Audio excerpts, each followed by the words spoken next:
What's going on YouTube? Striving Emperor here, and I got a question for the One Piece fan base. By the way, huge spoiler alert here for anybody that has not seen the latest chapter, chapter 1049. We will be discussing it here in this video, so there's your warning. I got a question for the One Piece fan base. Do y'all think Kaido's done?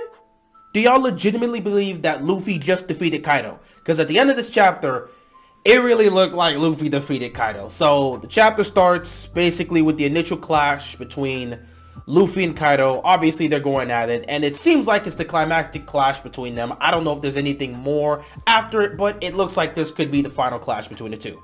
And while this clash is happening, Kaido goes into a flashback, and the minute I see that, I'm like, oh my god, this might be it. Because we all said the minute Kaido's flashback pulls up, it's over.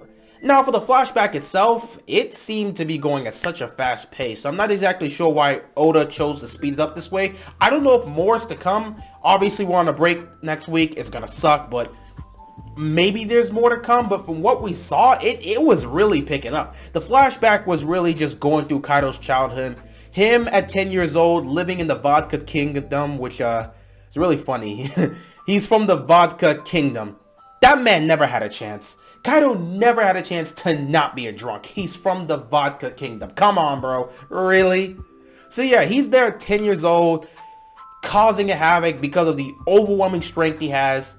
Next thing you know, at 15, the king of the Vodka Kingdom basically sells him to the Marines so that they can get a spot in the Reverie. And it's very interesting how you get to see the philosophy of Kaido here, because really, you can just tell that Kaido also hates the Celestial Dragons. So it just continues to push the narrative that the Celestial Dragons are really the true villains of the One Piece universe. Like, they continue to be that. Kaido's just an antagonist. The Celestial Dragons are the true villains, which makes sense why Doflamingo really was a villain, because, I mean, that guy was a former Celestial Dragon. But yeah, Kaido also hates the Celestial Dragons, and he was sold off to the Marines so that the Vodka Kingdom can get a spot in the Reverie. Then, of course, he breaks out of that, he escapes, and then they put a bounty on him, which his first bounty was 70 million. He continues to move around, and all of a sudden he ends up meeting a young Whitebeard, or at this point Newgate, who tells him that Rocks wants to see him. Next thing you know, he joins the Rocks Pirates as an apprentice, and he goes with them to God Valley. We don't have any clue what happened in God Valley. All we know is that Garp and Roger worked together to take down Rocks, and stuff happened. The Rocks crew broke up, and Kaido went his own way. But Kaido, of course, throughout the years was constantly getting captured by the Marines and escaping. But basically, the way the flashback put it, Kaido was legitimately getting captured by the Marines just so he could steal all their food and leave, which is savage by Kaido, but it makes sense. They can't control this guy. They can't stop him. He's too powerful. But the flashback was very quick, and I expected it to be a lot longer. Then again, I don't know if Oda's going to continue that in chapter 1050. We'll find out after we come out of the break, but the flashback was very quick. Next thing you know, he's ending up having a conversation with King about Joy Boy, because Yamato mentioned Joy Boy, and it's definitely something that's been on Kaido's mind. And basically, from what we're seeing in the flashback and how he's how Kaido's been presented, he is somebody that, you know, hates the Celestial Dragons for one, and believes one's true value can only be shown through war and through battle.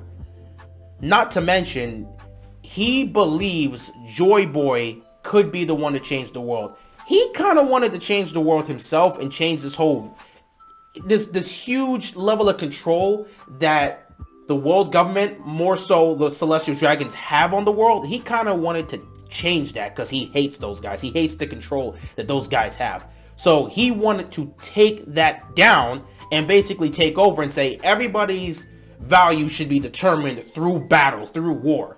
So that's kind of what he wanted to do, which is interesting about Kaido's philosophy. And he, you know, it's not exactly 100% sure he can do it, but the aspect of Joy Boy is supposed to be the one that could bring change to this world, which is very interesting because of the parallels between Joy Boy and Luffy. So after the flashback, you know, goes through that, we kind of cut back to what's happening around Onigashima. The flame clouds at this point disappeared.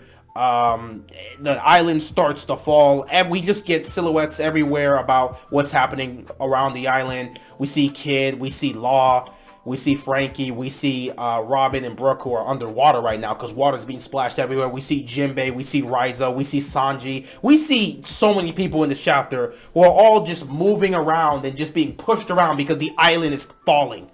And somehow at the end of the day, Momonosuke is able to come up with flame clouds to stop the island from falling. But at that point, because it was already falling, it started to move away. So now at this point, it's Luffy and Kaido going mano-a-mano at this point with this huge clash. And Kaido asks the question to Luffy, like, what is his goal? What is his dream?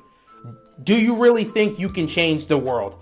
What do you want to do? Like, what is your overall goal? How do you believe you can change the world? He basically asked Luffy that. Like, what type of world are you trying to create?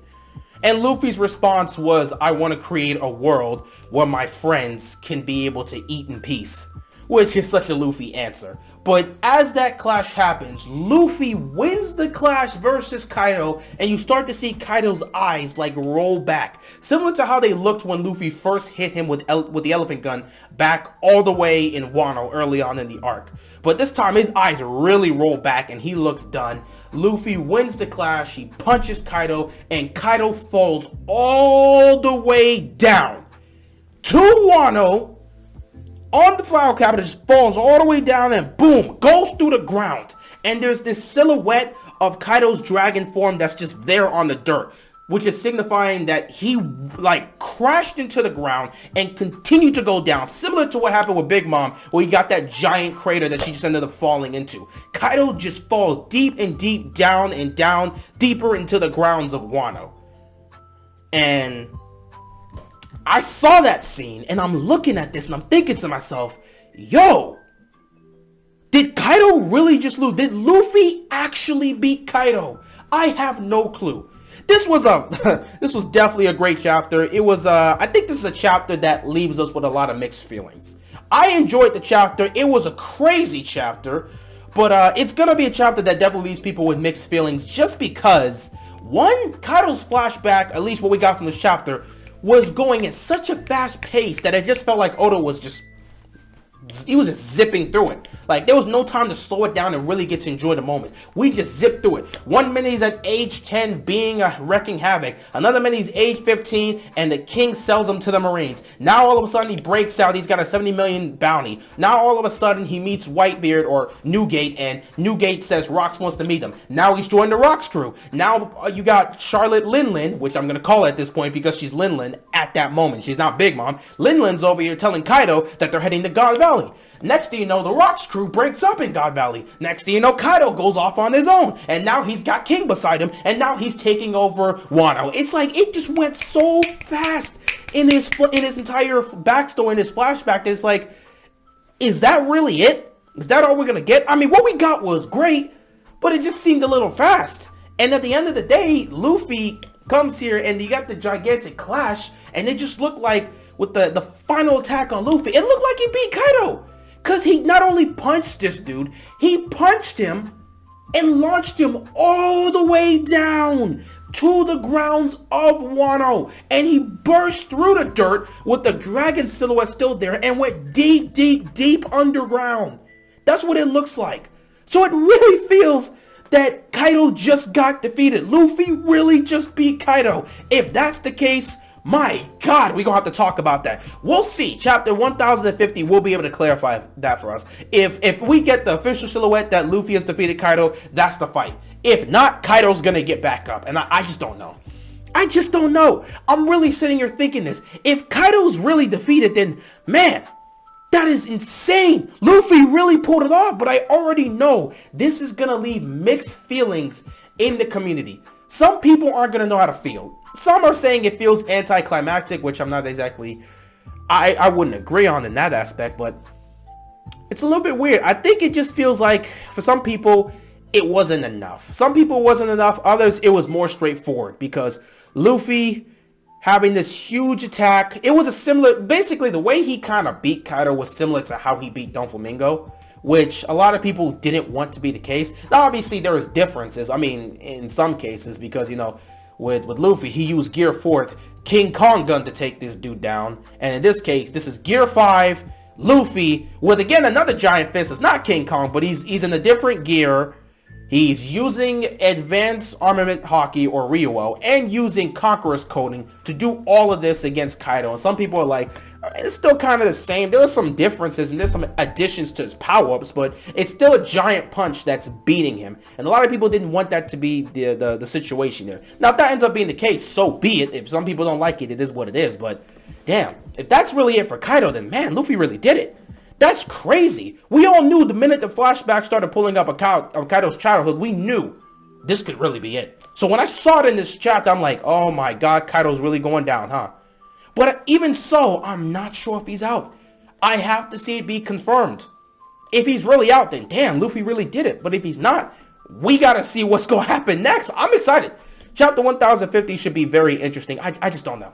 I really just don't know. We'll see. We'll have to see what happens. But anyway, I'm gonna end the video here. I'll probably continue to discuss this more throughout the week, maybe, because like I really want to know how people feel about this whole situation. Do you really think Kaido has been defeated? Is that the case? We'll see what happens. Anyway, I appreciate you guys stopping by, watching the video. Don't forget to like the video, subscribe to the channel so that we can build up this empire. And with that being said, that is all I got, and I'm out of here, man. Peace.